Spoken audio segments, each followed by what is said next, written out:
Hello everyone, welcome to Chalan.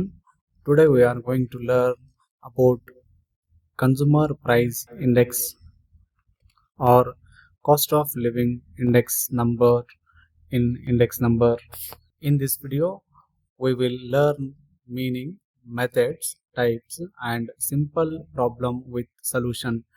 I will explain the concept, formula and problems step by step. So let's get start with meaning. ಇವತ್ತಿನ ಒಂದು ವಿಡಿಯೋದಲ್ಲಿ ನಾವು consumer price index number ಅಥವಾ cost of living index number ಅಂತ ಏನು ಕರಿತೀವಿ ಈ ಒಂದು ಕಾನ್ಸೆಪ್ಟನ್ನು ನೋಡೋಣ. ಇದರ ಮೇಲೆ ನಿಮ್ಗೆ 5 ಮಾರ್ಕ್ಸ್ ಪ್ರಾಬ್ಲಮ್ಗಳು BCom 4th semester Karnataka university ಇರ್ಬೋದು, ಹಾವೇರಿ ಯೂನಿವರ್ಸಿಟಿ ಇರ್ಬೋದು, ಆ ವಿದ್ಯಾರ್ಥಿಗಳಿಗೆ ಬರುತ್ತೆ. ಹಾಗೂ ಈ ಕಾನ್ಸೆಪ್ಟು PUC ಸ್ಟೂಡೆಂಟ್ಸಿಗೂ ಹಾಗೂ ಎಕನಾಮಿಕ್ಸ್ ಸ್ಟೂಡೆಂಟ್ಸಿಗೂ ಕೂಡ ಬಹಳಷ್ಟು ಯೂಸ್ಫುಲ್ ಆದಂತಹ ಕಾನ್ಸೆಪ್ಟ್ ಆಗಿದೆ. ಮೊದಲೇದಾಗಿ ನಾವು ಮೀನಿಂಗನ್ನು ನೋಡೋಣ. ಕನ್ಸ್ಯೂಮರ್ ಪ್ರೈಸ್ ಇಂಡೆಕ್ಸ್ ನಂಬರ್ ಅದನ್ನು ನಾವು CPI ಅಂತ ಕರಿತೀವಿ. CPI is on index number of the cost met by specified class of consumers in buying a basket of goods and services. Basket of goods and services means goods and services needed in day-to-day life of the specified class of consumers. Class of consumers means group of consumers having almost identical pattern of consumption. CPI ಅಂತ ನಾವು short form ಒಳಗೆ ಕರಿತೀವಿ. CPI means ಅಂತಂದ್ರೆ ಏನು ಅಂದ್ರೆ ಅರ್ಥ specified class of consumers ಏನಿರ್ತಾರ ಅವರು ಕನ್ಸ್ಯೂಮ್ ಮಾಡುವಂತಹ ಗೂಡ್ಸ್ ಆ್ಯಂಡ್ ಸರ್ವಿಸಸ್ ಅದು ಕೂಡ ಏನಾಗಿರ್ಬೇಕು, buying basket of goods and services ಅಂತ ನಾವು ಕರಿತೀವಿ. ಅಂದ್ರೇನು, ಒಂದೇ ಥರದಾದಂತಹ ಗ್ರಾಹಕರು ಒಂದೇ ಥರದಾದಂತಹ ವಸ್ತುಗಳನ್ನು ಸೇವೆಗಳನ್ನು ಏನು ಕರಿತಾ ಇರ್ತಾರ ಅದಕ್ಕೆ ಎಷ್ಟು ಖರ್ಚು ಮಾಡಿದಾರ ಅನ್ನೋದನ್ನು ತಿಳಿದುಕೊಳ್ಳೋದು ಕನ್ಸ್ಯೂಮರ್ ಇಂಡೆಕ್ಸ್ ನಂಬರ್ ಅಂತ ಕರಿತೀವಿ.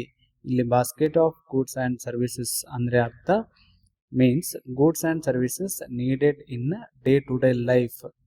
ದಿನನಿತ್ಯದಕ್ಕೆ ಬೇಕಾಗುವಂತಹ ಗೂಡ್ಸ್ ಆ್ಯಂಡ್ ಸರ್ವಿಸಸ್ಗಳನ್ನು ನಾವು ತೆಗೆದುಕೊಳ್ತೀವಿ. ಅದು ಕೂಡ ಏನಂತ ಹೇಳ್ತೀವಿ ಅಂದರೆ ಸ್ಪೆಸಿಫೈಡ್ ಕ್ಲಾಸ್ ಆಫ್ ಕನ್ಸ್ಯೂಮರ್ಸ್. ಅಂದ್ರೆ ಯಾವುದಾದ್ರೂ ಒಂದು ಕೆಟಗರಿಯ ಕನ್ಸ್ಯೂಮರ್ಸನ್ನು ನಾವು ತಗೋಬೇಕು. ಈಗ ಫಾರ್ ಎಕ್ಸಾಂಪಲ್ಲು ನಾವು ಲೋವರ್ ಲೆವೆಲ್ ಇನ್ಕಮ್ದವ್ರದ್ದು ನೋಡುವಾಗ ಆ ಲೋವರ್ ಲೆವೆಲ್ ಇನ್ಕಮ್ದಲ್ಲಿ ಬರುವಂತಹ ವ್ಯಕ್ತಿಗಳು ಬಳಸುವಂತಹ ಗೂಡ್ಸ್ ಆ್ಯಂಡ್ ಸರ್ವಿಸಸ್ಗಳನ್ನು ನಾವು ಗಣನೆಗೆ ತೆಗೆದುಕೊಳ್ಬೇಕು ಅಂತ ಅರ್ಥ. ನಾವು ಎರಡು ಮರ್ಜ್ ಮಾಡಬಾರ್ದು, ಲೋವರ್ ಲೆವೆಲ್ಲು ಮತ್ತು ಹೈಯರ್ ಲೆವೆಲ್ಲು ಕ್ಲಾಸ್ಗಳನ್ನು ಅಂತ ಅರ್ಥ. Class of consumers means group of consumers having almost identical pattern of consumption.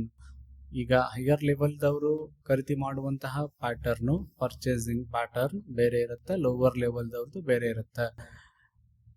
Profession wise ನಾವು ನೋಡೋದಾದ್ರೆ ಇಲ್ಲಿ ಬರುವಂತಹ ಡಾಕ್ಟರ್ಗಳದ್ದು ಕನ್ಸಂಪ್ಷನ್ ಪ್ಯಾಟರ್ನ್ ಬೇರೆ ಇದ್ರೆ, ಅದೇ ರೀತಿಯಲ್ಲಿ ನಾವು ಲೋವರ್ ಲೆವೆಲ್ದಲ್ಲಿ ಬರುವಂತಹ ವರ್ಕರ್ಸ್ಗಳದ್ದು ಕನ್ಸಂಪ್ಷನ್ ಲೆವೆಲ್ಲು ಪ್ಯಾಟರ್ನು ಅವರು ಖರ್ಚು ಮಾಡೋದು ಏನಿರುತ್ತೆ ಬೇರೆ ಇರುತ್ತೆ. ಹಾಗಾಗಿ ನಾವು ಒಂದೇ ಕ್ಯಾಟಗರಿಯಲ್ಲಿ ಬರುವಂತಹ ವ್ಯಕ್ತಿಗಳ ಗ್ರಾಹಕರನ್ನ ಒಂದು ಗ್ರೂಪ್ ಮಾಡಿ ಅವರು ಏನು ಕಾಸ್ಟ್ ಮಾಡ್ತಾರ ಅನ್ನೋದ್ರ ಬೇಸ್ ಮೇಲೆ ಇಂಡೆಕ್ಸ್ ನಂಬರನ್ನು ಕ್ಯಾಲ್ಕುಲೇಟ್ ಮಾಡ್ತೀವಿ.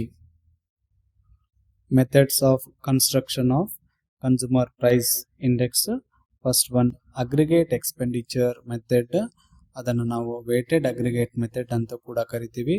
Second one family budget method, weighted relatives method ಅಂತ ಇದಕ್ಕೆ ಕರಿತೀವಿ.